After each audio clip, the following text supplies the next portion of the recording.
আজকে কাজ এই অংশ ফুটবল টুর্নামেন্টটা করছে, এটা সামগ্রিকভাবে আমাদের যে রাজনৈতিক দল তার উদ্দেশ্যে চাই সমস্ত মানুষ এই ক্রীড়া বা সংস্কৃতির সাথে যুক্ত হোক এবং জীবিকার সাথে এই খেলা যদি বিলিয়ে দেওয়া যায় সেটা একটা সামাজিক একটা বলতে পারেন এগিয়ে যাওয়ার একটা পথ।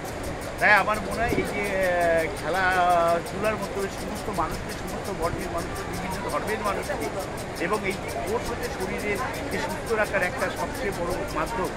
স্বামী বিবেকানন্দ বলতেন বিদ্যাপাঠ পরে করবে, আগে ফুটবল খেলো, অর্থাৎ শরীর সুস্থ থাকলে সমাজ সুস্থ থাকবে এবং ভালো কাজকর্ম করা যাবে, মন ভালো থাকবে। তাই আমার মনে হয় আমরা সবাই মিলে চেষ্টা করি যাতে সমাজকে এগিয়ে নিয়ে যাওয়ার বলতেই কিন্তু জয়েন্ট বাহিনী আজকে এই প্রোগ্রামটা করছে। তা আমাদের মাননীয় মুখ্যমন্ত্রীর নির্দেশ যে প্রত্যেকটা জায়গায় দেখবেন খেল দিবস একটা সার্ভে করেছিল উনি, ঠিক সেরকম আমরা চাই যে সারা বাংলায় যাতে একটা ক্রীড়া জগতের মধ্যে দিয়ে আমাদের যে বিভিন্ন যে বিভেদগুলো যাতে দূর হয় সেটাই আমরা এই জয় হিন্দ বাহিনী আমাদের জেলার বিভিন্ন করেছেন এবং নানা রকম সামাজিক কাজ করেছেন। কী বলবেন এই ব্যাপারে?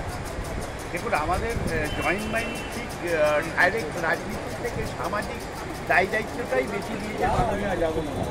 সেই হিসাবে ধরুন বৃক্ষরোপণ কর্মসূচি, রবি ঠাকুরের জন্মদিন, স্বামী বিবেকানন্দের অনুষ্ঠানগুলো 12ই জানুয়ারি থেকে 19শে জানুয়ারি 7 আমরা বলি যে তার ভাবধারাকে প্রকাশ করা, বা কাজী নজরুল ইসলামের ভাবনা বা আম্বেদকারের যে লড়াই পিছিয়ে পড়া মানুষের জন্য, এগুলোকে আমরা সামনে আনতে চাই। বা নেতাজি সুভাষচন্দ্র বোসের যে দেশের জন্য আত্মত্যাগ, সেগুলোকে সামনে রাখলে আগামী প্রজন্ম কী হয় তারা প্রপার জায়গায় যেতে পারে, যে দেশের জন্যও করতে পারি মানুষ এবং আমাদেরও করা উচিত। হয়তো আপনাদের যত এগুলো না করবেন তত আস্তে আস্তে ফেড হয়ে যাবে, অর্থাৎ মানুষের মন থেকে চলে যাবে। বলছি যে আমাদের জেলায় জয়েন্ট বাহিনী কি যথেষ্ট শক্তিশালী নাকি আরও দরকার আছে? আমার মনে হয় যিনি দায়িত্বে আছে যথেষ্ট শক্তিশালী এবং যেভাবে উনি কাজ করেন সেটা আমার মনে হয় যথেষ্ট।